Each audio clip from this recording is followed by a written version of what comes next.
안녕하세요. 아이언입니다. 오늘은 10월 26일 상장하는 워트의 최종 유통 물량과 필수 정보를 알아보도록 하겠습니다. 제목으로 종목 상황은 좋은데 라고 정했는데요. 왜 이렇게 이야기하는지 빠르게 알아보도록 하겠습니다. 먼저 일정입니다. 워트는 10월 26일 목요일 단독 상장으로 진행됩니다. 일반 공모주로서 단독 상장이고 이번 주 첫 상장인 점이 장점이 될 것 같습니다. 이어서 우리사주조합 실권을 확인해 보도록 하겠습니다. 이번 공모에서 워트는 우리사주조합에 3%인 12만 주를 배정하였습니다. 배정된 주식은 모두 청약되었고 최종 배정까지 완료되었습니다. 우리사주조합에 실권은 없었습니다. 워트에 배정된 우리사주조합 물량은 1인당 1,816만원 규모입니다. 규모가 그리 크지 않기에 우리사주조합 실권이 없는 것은 악재가 아닌 정도만 될 것 같습니다. 이어서 기관 투자자 실권을 확인해 보도록 하겠습니다. 워트의 수요 측에 참여했던 기관 투자자들은 모두 청약하고 최종 배정까지 완료되었습니다. 기관 투자자들의 실권도 없었습니다. 이어서 일반 청약자 배정을 확인해 보도록 하겠습니다. 워트의 균등 배정 주의수는 2.33주였습니다. 그에 따라 청약하신 분들은 모두 배정받을 수 있었습니다. 워트의 최종 유통 물량을 알아보도록 하겠습니다. 워트는 공모가 6,500원 기준 상장 시가총액이 1,048억 원입니다. 규모가 작은 편입니다.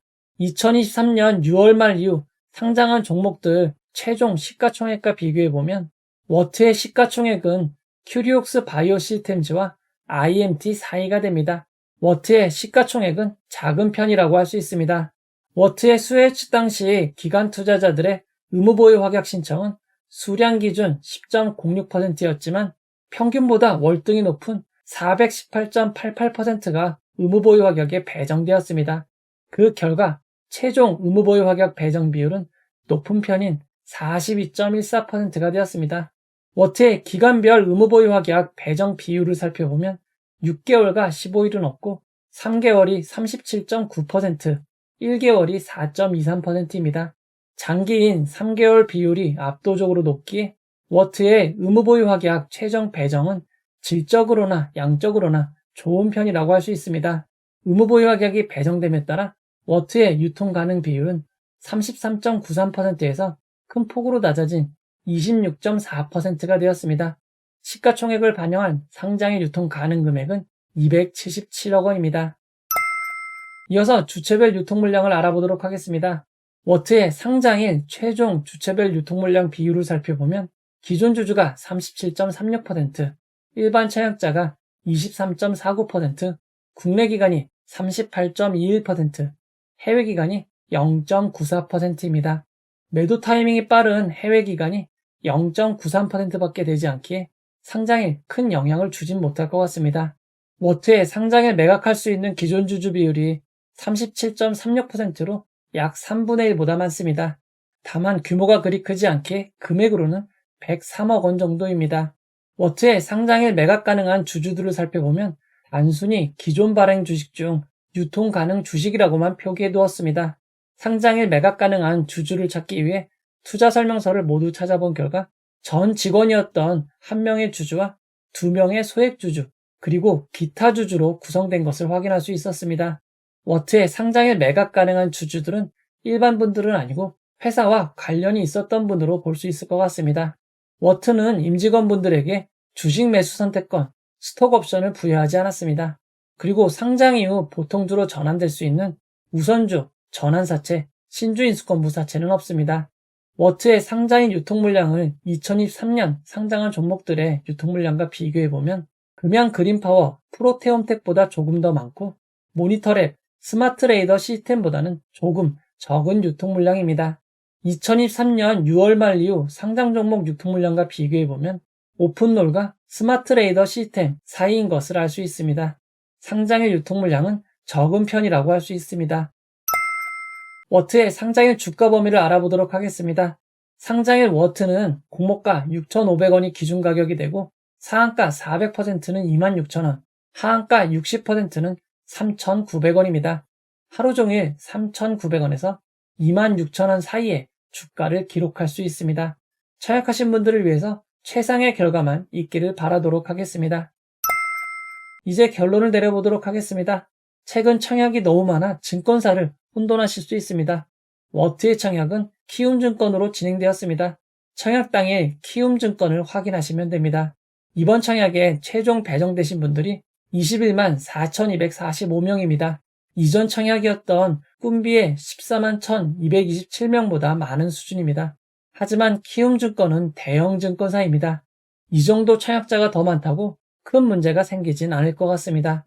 워트는 경쟁률이 매우 높았습니다. 그에 따라 비례 청약은 29.73%는 상승한 8,432원은 되어야 수익이 발생하는 점 참고하시기 바랍니다. 워트와 상장일 유통 물량이 비슷했던 종목들의 고점 기준 상장일 성적을 알아보도록 하겠습니다. 금양 그린파워는 97.57%, 프로테온텍은 63.33%, 모니터랩이 가장 높은 136.73%, 스마트 레이더 시스템이 110% 정도를 상승했습니다. 상장일 유통 물량이 적었던 종목들은 고점 기준 공모가보다 60% 이상은 상승했던 것을 확인할 수 있습니다. 최근 상장 종목들의 흐름을 알아보도록 하겠습니다. 아직까지는 시초가보다는 개장 이후 고점을 경신하고 있습니다. 시초가가 고점이 되는 최악의 상황은 아직 오지 않은 것입니다. 그러나 IMT 레비코퍼레이션이 시초가 이후 살짝 고점을 기록한 후 급락을 하였습니다. 종가가 거의 저점과 비슷한 상황입니다. 레비코퍼레이션은 상장 직후인 9시 고점을 기록하고 바로 하락을 하였습니다. 그리고 시초 가격을 하회하였습니다. IMT도 상장 직후인 9시 고점을 기록하고 바로 하락으로 전환되어 시초 가격을 하회하였습니다. 이와 반대로 퓨리스는 시초가가 저점이었고 9시 8분 1차 고점을 기록한 후 9시 17분 2차 고점을 기록하였습니다. 신성 ST는 상장 바로 직후인 9시 고점을 기록하고 이후 급락하여 시초 가격을 역시나 하회하였습니다. 가장 최근 상장한 SLS 바이오도 상장 직후인 9시 고점을 기록하고 바로 시초 가격을 하회하였습니다. 다행히 주가는 완전히 무너지지 않았고 반등을 시도하였지만 고점을 경신하지는 못했습니다. 워트의 상황을 장단점으로 정리해 보도록 하겠습니다. 일반 공모주 단독 상장인 점, 상장인 유통 물량이 적은 점, 워트가 반도체 관련주인 점은 장점입니다. 하지만 시초가 직후 바로 고점을 기록한 후 주가가 무너지는 흐름을 보이고 있는 점은 단점이 될 것 같습니다. 최근 상장 종목 중 유일하게 9시 이후 고점을 기록한 퓨리스는 시초가 거래가 대거 이루어지며 낮은 호가로 시작하였습니다. 즉, 낮은 호가로 시작하였기에 고점을 경신할 수 있었던 것입니다. 최근 주가가 9시 이후 급락을 하고 있기에 시초가 거래를 많은 분들이 시도하실 것 같습니다. 다만 8시 40분 전에 시초가 매도를 하시면 호가가 낮게 시작할 가능성이 높습니다. 모든 것은 투자자의 선택이지만 급하신 경우가 아니라면 호가 상황을 지켜보시고 8시 55분 이후 매도를 결정하시면 될 것 같습니다. 상장일 미래는 알 수 없지만 최근까지 비례 수익을 주지 못한 적은 없었습니다. 만약에 시초가가 8,432원보다 낮게 시작한다면 차라리 홀딩하고 기다려보시는 것이 좋을 것 같습니다. 바뀐 상한가 하한가 범위로 인해 예측하기 어려운 일들이 발생합니다. 상장일 라이브를 통해 여러분들과 함께 상황을 살펴보도록 하겠습니다. 이 영상은 후원회원 여러분들의 후원과 구독자 여러분들의 슈퍼땡스, 댓글을 통한 따뜻한 격려를 통해 제작되었습니다. 항상 고맙습니다. 이 영상은 투자 권유가 아니며 투자는 오롯이 투자자의 판단으로 이루어져야 합니다. 청약하신 분들 큰 수익만 함께 하시길 바랍니다. 끝까지 봐주셔서 고맙습니다.